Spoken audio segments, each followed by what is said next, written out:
రామచంద్రాపురం మండలం ద్రాక్షారామ గాంధీ బొమ్మ సెంటర్లో 3 టన్నుల పీడీఎస్ బియ్యాన్ని విజిలెన్స్ అధికారులు పట్టుకున్నారు. సత్యవాడకు చెందిన ఒక వ్యక్తి వ్యానులో సుమారుగా 1,40,000 రూపాయల విలువ చేసే పీడీఎస్ బియ్యాన్ని అక్రమంగా తరలిస్తున్నారు. విజిలెన్స్ అధికారులకు అందిన రహస్య సమాచారం మేరకు ద్రాక్షారామంలో మాటు వేసి వాహనాలను తనిఖీ చేస్తుండగా టాటా ఏస్ వ్యానులో సుమారు 1,40,000 రూపాయలు విలువ చేసే 2 టన్నుల పీడీఎస్ బియ్యం ఉన్నట్లు గుర్తించారు.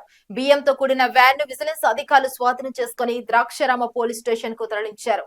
వ్యాను డ్రైవర్ చిలకల సాయి కృష్ణతో పాటు మరొకరిపై కేసు నమోదు చేసి దర్యాప్తు చేస్తున్నట్లు vigilance and enforcement CI T Naga Venkataraju తెలిపారు.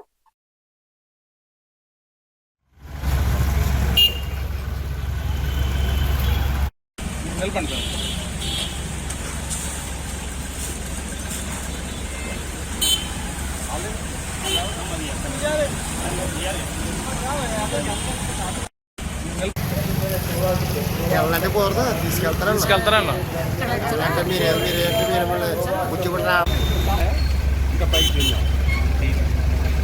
డోర్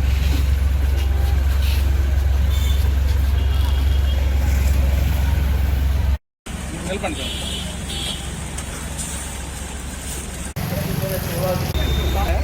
ఇంకా పైకి డోర్ నిలబండి.